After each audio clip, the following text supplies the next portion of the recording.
أعوذ بالله من الشيطان الرجيم.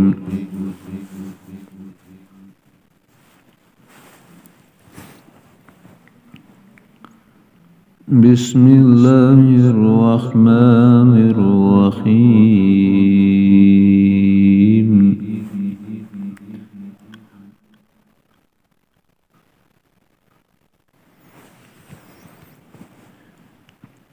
إن هذا القرآن يهدي للتي هي أقوم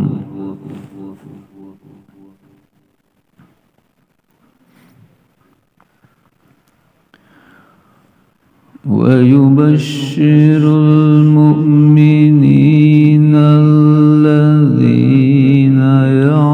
يعملون الصالحات أن لهم أجرا كبيرا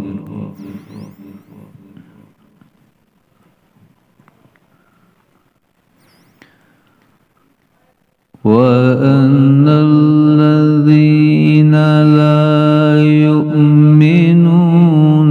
بالآخرة أعتدنا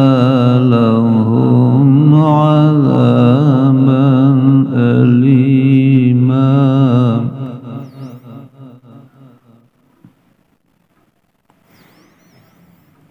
ويدعو الإنسان بالشر دعاءه بالخير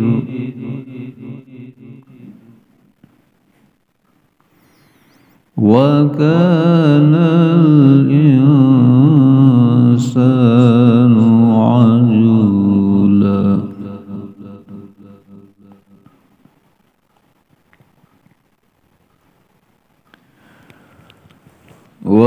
وجعلنا الليل والنهار آيتين فمحونا آية الليل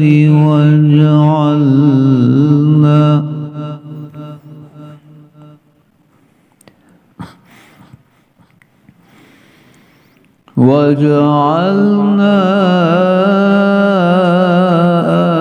آية النهار مبصرة لتبتغوا فضلا من ربكم ولتعلموا عدد السنين والحساب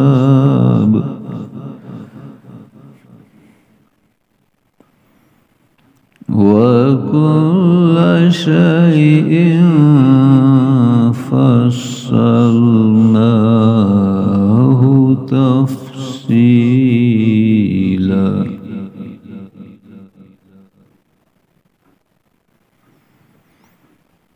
وكل إنسان ألزمناه طائره في عنقه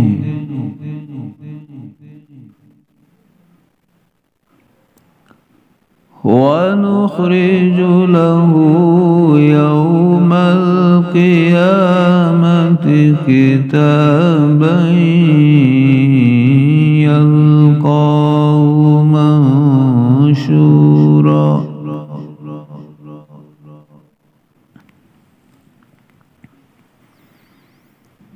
اقرأ كتابك